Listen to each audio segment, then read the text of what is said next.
This is Kathy Clugston. Good evening. The government has for the first time acknowledged that it could still pay into the European Union after the UK leaves.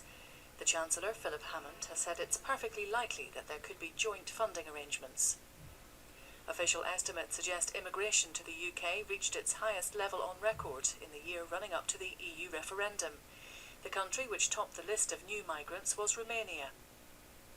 Police say around 350 people have come forward to say they were sexually abused by people involved in football.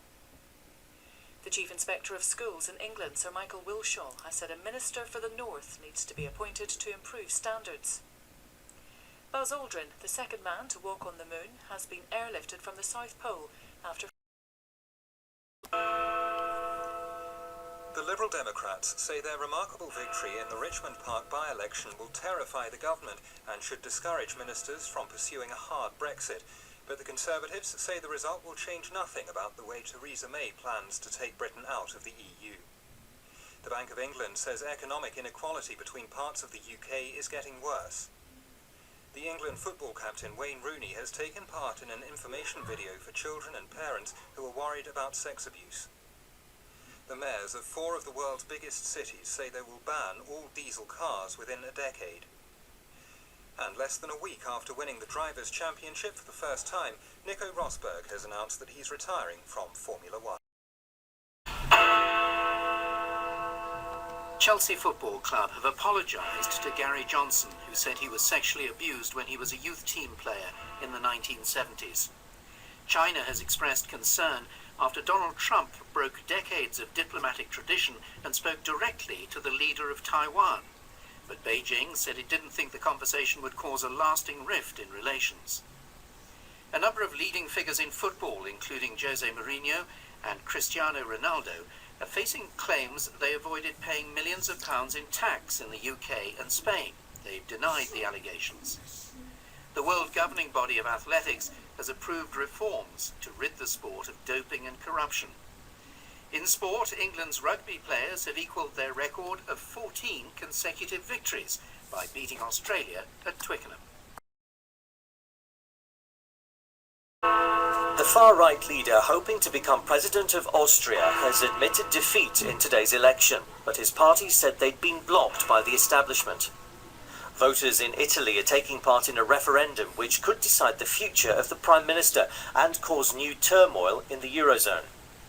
Boris Johnson has played down talk of the UK paying money to access the single market, saying any sums involved would not be large. Fidel Castro's ashes have been interred at a private ceremony, ending 9 days of mourning for the leader of Cuba's revolution. And in sport, Bournemouth have staged a dramatic comeback to secure their first win over Liverpool. The government has begun its historic appeal to the Supreme Court over whether it needs the approval of Parliament to trigger Britain's departure from the European Union. All 11 Supreme Court judges have gathered for the most important constitutional case to be heard for decades. If ministers lose, they could have to reconsider their timetable for Brexit.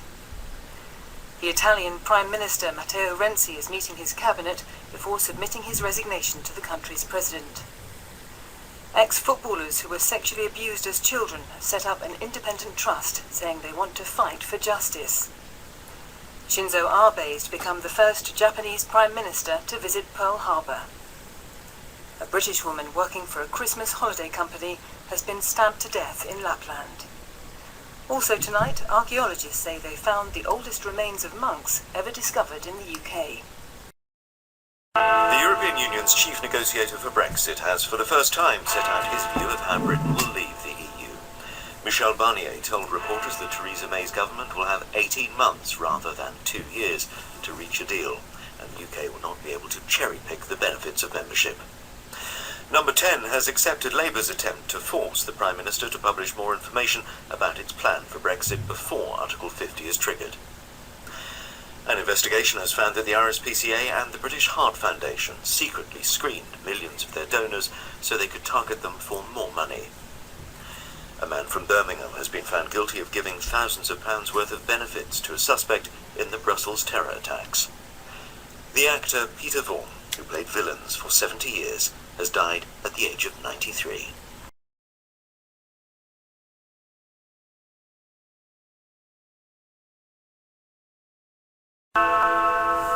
Downing Street has rebuked Boris Johnson for criticising Saudi Arabia, Britain's biggest ally in the Middle East. We'll have a special report tonight from inside Yemen, where the Saudis have been using British-made weapons to strike rebel forces. The head of MI6 has warned that the UK is facing an unprecedented terror threat, with the Islamic State group hatching plots on the battlefields of Syria. The controversial human rights lawyer Phil Shiner, who brought scores of claims against British servicemen who'd served in Iraq, has said he accepts he will be struck off after admitting misconduct charges. Also tonight, a warning from the US about e-cigarettes. McDonald's say it will pay tax on all its international profits in the UK. And England unearths a new cricketing hero. An independent investigation has concluded that more than 1,000 Russian athletes have been involved in a state-sponsored doping program, including at the London Olympics. It said the Russian team had corrupted the London 2012 Games on an unprecedented scale. We'll have full details and reaction from Moscow. The United Nations says it's received reports that hundreds of Syrian men have disappeared after crossing into a government-held area in the city of Aleppo. The far-right Dutch politician Geert Wilders, who's hoping to become the country's next Prime Minister, has been found guilty of inciting discrimination. The European Central Bank has rejected a request from Italy's third-largest bank for extra time to raise capital, making a government bailout more likely. Also tonight, Rupert Murdoch launches a new attempt to take control of the broadcaster Sky, and scientists unveil a technique to operate deep inside the brain without surgery. Donald Trump has brushed aside reports that American intelligence agencies believe Russia actively tried to help him win the presidency. Syrian troops have launched a final drive to capture the whole of Aleppo, while the Islamic State group has re-entered the ancient city of Palmyra. The writer and critic A.A. Gill, who wrote passionately and provocatively about food and television, has died. Arsenal have gone top of the Premier League, while India have been fighting back in the fourth test against England. Donald Trump has dismissed the CIA's claim that Russia tried to influence the US presidential election in his favor, saying intelligence agencies had no idea. A bomb has exploded at the Coptic Christian cathedral in the Egyptian capital Cairo, killing at least 26 people. Iran has finalized its biggest deal with an American firm since the country's revolution in 1979. Italy has a new prime minister, the fourth in a row to take office without winning an election. And Chelsea returned to the top of the Premier League.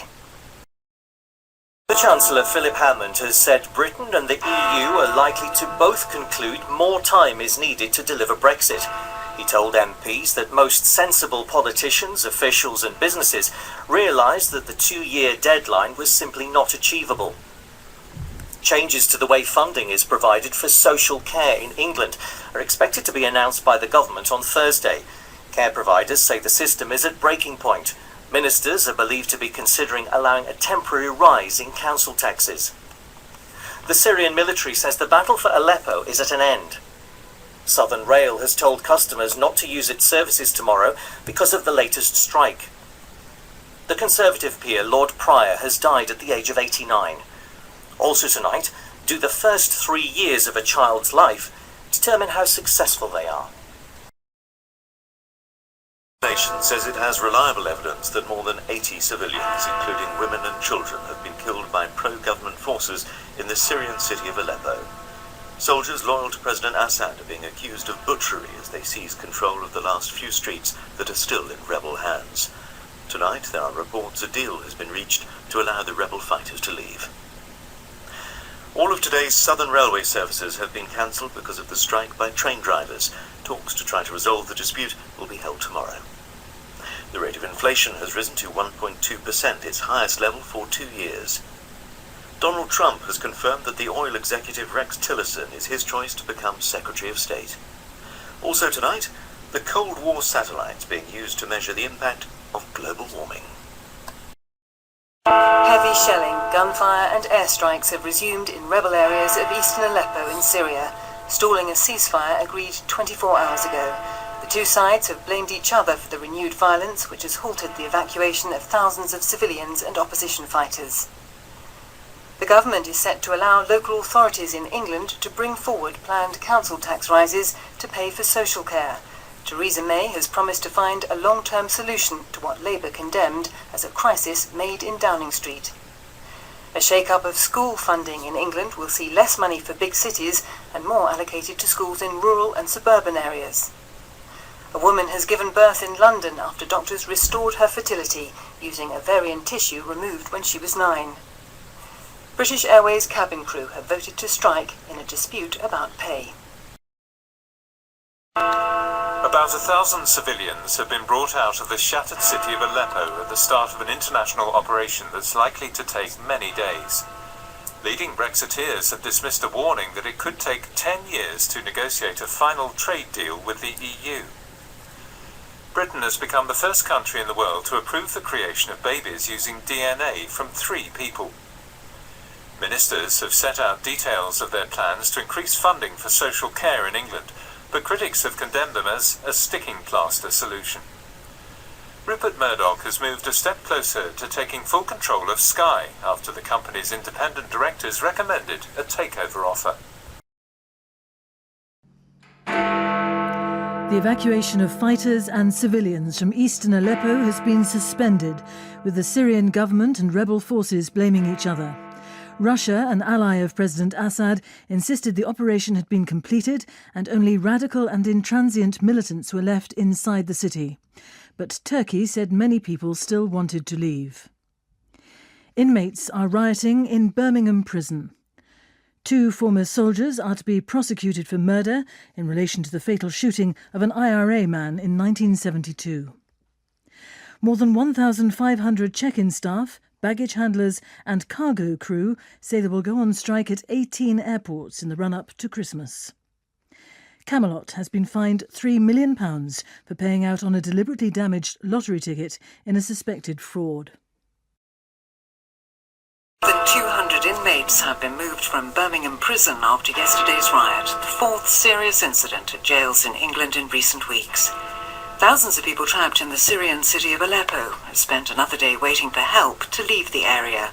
Aid workers say conditions there are dire and families are struggling in freezing conditions. The Pope has celebrated his 80th birthday, hosting a breakfast for homeless guests at his Vatican residence. In sport, Chelsea have extended their lead at the top of the Premier League. The latest deal to evacuate rebel fighters and civilians from the Syrian city of Aleppo has run into trouble. Russia says it will veto a Security Council resolution demanding full UN access to the city. The International Trade Secretary Liam Fox has signalled that Britain could remain a partial member of the EU customs union after Brexit.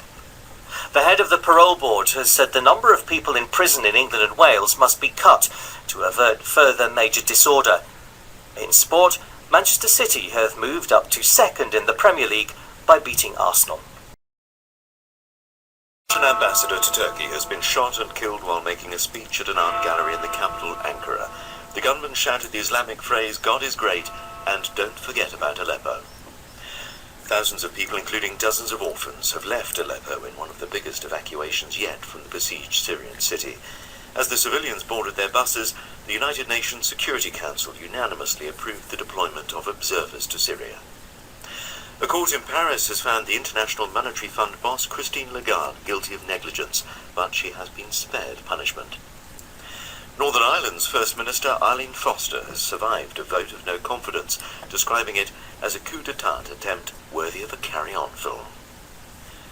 The rabbi, Lionel Blue, who charmed listeners to Thought for the Day, has died. The German authorities say they're not sure if they've caught the man who drove a lorry into a Christmas market in Berlin, and they've acknowledged that a dangerous suspect could be on the loose. 12 people were killed in what the government believes was a terror attack. Chancellor Merkel said Germans would be particularly sickened if it is confirmed that it was carried out by an asylum seeker. Nicola Sturgeon has set out her plans for keeping Scotland in the European single market. A judge has ruled that doctors should stop providing life support treatment to a police officer who was injured in a traffic accident. Surgeons have described a new treatment for early-stage prostate cancer as truly transformative. The Queen is stepping down as patron of 25 organisations. England's cricketers have lost the final test in India. German authorities investigating the attack on a Berlin Christmas market in which 12 people died are hunting a Tunisian asylum seeker who's had contact with Islamist militants. The European Court of Justice has ruled that the retention of email and telephone data under a law which critics have called the Snoopers' Charter is illegal. A Royal Marine serving a life sentence after being found guilty of murdering an injured Afghan fighter has been refused bail pending a new challenge against his conviction. One of Jeremy Corbyn's most persistent backbench critics is to stand down from Parliament, triggering a by-election in a marginal seat. NHS England's medical director, Sir Bruce Keogh, has defended controversial plans to change the way health services are delivered. A retired judge has been jailed for forging the will of an illiterate man. Donald Trump has said the United States must greatly expand its nuclear capability. He made the comments just hours after President Putin said Russia should strengthen its nuclear potential. We'll have the latest from Washington. The authorities in Berlin say that the fingerprints of the Tunisian suspect Anis Amri have been found inside the lorry that ploughed into a Christmas market, killing 12 people. Prison officers in England and Wales have rejected a deal on pay and pensions. 2 men have been found guilty of manslaughter after a lorry crashed in Bath, killing 4 people, including a young girl. Andrei Karlov, the Russian ambassador who was assassinated in Turkey, has been buried in Moscow. Also tonight, the Prince of Wales on religious persecution and echoes of the rise of fascism. The Europe-wide surge for the Tunisian man suspected of carrying out the attack on a Christmas market in Berlin has ended in bloodshed on the streets of Milan. Anis Amri was killed in a shootout with police. 2 men have been found guilty at the Old Bailey of using aid convoys to send cash to extremists in Syria. Israel has accused the outgoing Obama administration of a shameful move in a row about a UN resolution condemning Israeli settlements on Palestinian territory. More than 5,000 migrants have drowned in the Mediterranean Sea this year, the highest total on record. Police say a surge in tip-offs from the public has led to them removing extremist material from the internet.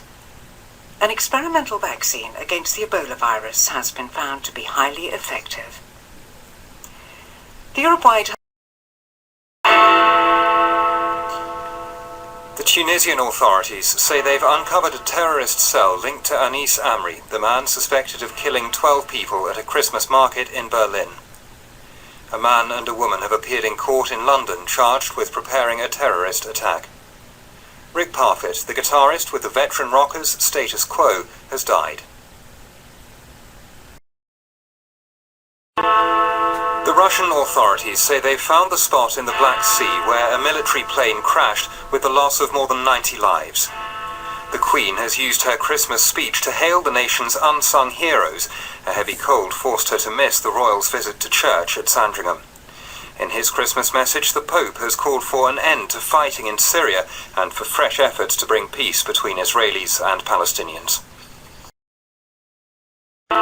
Music fans around the world have been paying tribute to George Michael after he died at home in Oxfordshire. Russia has been holding a day of mourning to honour the victims of the military plane crash in the Black Sea. A hairdresser has appeared in court charged with deliberately infecting other men with HIV. In sport, Chelsea have extended their winning streak in the Premier League to 12 games. Richard Adams, the author of the worldwide bestseller Watership Down, has died at the age of 96. Mr. Adams, who came up with the story to entertain his children, later became the president of the RSPCA. The Japanese Prime Minister Shinzo Abe and President Obama will tonight visit the USS Arizona Memorial in Pearl Harbor. It'll be the first time leaders of the 2 countries have visited the site together, 75 years after the attack which brought America into the Second World War. The government has defended plans to make some voters show proof of identity, saying electoral fraud is unacceptable on any level. And we're getting reports that Carrie Fisher, who played Princess Leia in the Star Wars films, has died. The US Secretary of State John Kerry has given an impassioned warning about the prospects of peace between Israelis and Palestinians, arguing that the two-state solution is in jeopardy. President-elect Trump urged Israel to stay strong, saying it was being treated with total disdain. Sir Bradley Wiggins, the UK's most decorated Olympian, has confirmed his retirement from professional cycling. Berlin police investigating the killing of 12 people at a Christmas market have arrested a Tunisian man. Civil servants have accused Theresa May of lacking the political courage to admit there will be difficulties in the Brexit negotiations. A ceasefire is due to come into effect across Syria tonight. Russia and Turkey have announced that they've brokered a truce between the Syrian government and rebel groups, but some jihadists have been excluded. Russian officials say there was no explosion on board the military plane which crashed into the Black Sea on Christmas Day. Child criminals could be given lifelong anonymity under plans being considered by the government. Ministers say they're investing in family doctors after the Royal College of GPs warned that patients could wait more than a month for an appointment. Also tonight, an opera written by an 11-year-old British girl gets its world premiere. President Putin has turned down a proposal from his own foreign ministry to carry out tit-for-tat expulsions after President Obama ordered 35 Russian diplomats to leave the US. In the latest twist in the row about hacking, Mr. Putin said he would not stoop to irresponsible diplomacy. The US State Department has said it's surprised by Theresa May's criticism of a speech by John Kerry in which he reprimanded Israel. A ceasefire agreed by the Syrian government and some opposition forces appears to be holding. China has said it will ban the ivory trade by the end of 2017. The main share index at the London Stock Exchange has ended the year at a record high. Rebel groups in Syria have threatened to abandon the latest ceasefire. Areas under their control continue to come under attack from government forces.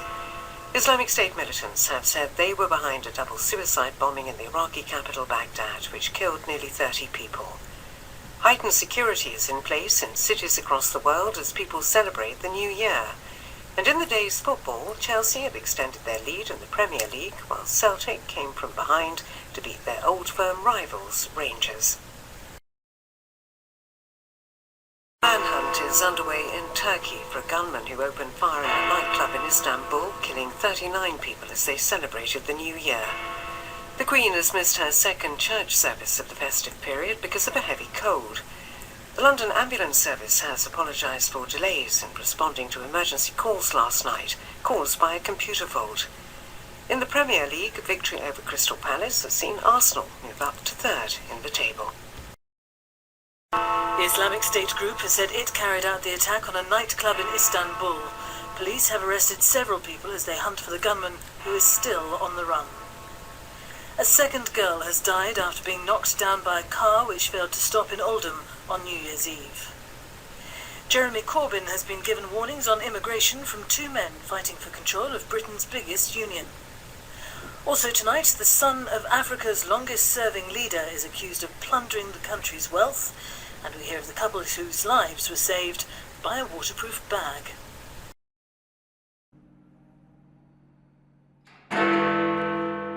The UK's ambassador to the European Union has resigned weeks after being pilloried by Leave campaigners and just months before the start of the Brexit negotiations in Brussels. Sir Ivan Rogers hasn't said why he's going, but a former head of the Treasury has lamented the willful and total destruction of Britain's EU expertise. Police say they were investigating information about an illegal firearm when they shot dead a man near Huddersfield. A gun has been found at the scene. Republicans in Congress have dropped plans to severely restrict investigations into political misconduct after an outcry by Democrats and Donald Trump. Ford has cancelled a major new plant in Mexico and will instead expand electric car production in the US. Turkish police have carried out more raids in the hunt for the man who shot dead 39 people in a crowded nightclub. Senior civil servants have accused Theresa May of failing to defend them and their impartiality following the resignation of Sir Ivan Rogers, the UK's ambassador to the EU. Brexit campaigners have attacked him for saying the government had a muddled approach to the negotiations. Sir Ivan is being replaced by Sir Tim Barrow, the former ambassador to Moscow. The leader of the far-right National Front in France, Marine Le Pen, who's a leading candidate in the presidential elections, has called for the euro to be scrapped. An Israeli soldier has been convicted of manslaughter for shooting an unarmed Palestinian man.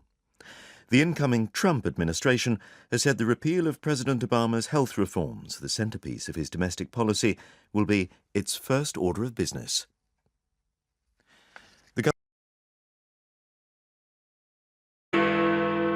America's top intelligence officials have warned that cyber attacks by Russia pose a major threat to the US government. The comments to a congressional hearing in Washington follow scepticism from Donald Trump about allegations that the Kremlin used hackers to interfere in the presidential campaign. Jill Sayward, who became a campaigner against sexual violence after being raped at her father's vicarage, has died at the age of 51. The Attorney General said she had helped to ensure that victims were placed at the heart of the criminal justice system. Research suggests the UK service sector has grown at its fastest pace for nearly 18 months. The number of new cars sold in the UK has hit a record high, but manufacturers are warning of tougher times ahead. The United Nations has said that after 5 years of war in Syria, it believes 2017 can be a year of diplomacy and conflict resolution. Scotland's First Minister Nicola Sturgeon has suggested a second referendum on independence could be shelved if Theresa May opts to remain in the single market. A terminally ill man from Shropshire has begun a new legal challenge for the right to die, the first since Parliament voted against a change in the law. Donald Trump, who's meeting intelligence chiefs to discuss their concerns that Russia interfered in the presidential election in his favour, has described the claims as a witch hunt. The US Secretary of State, John Kerry, has told the BBC he was surprised when the Prime Minister distanced herself from his highly critical remarks about Israel. A whistleblower has claimed that lives were lost as a result of the computer failure that affected the London ambulance service in the new year.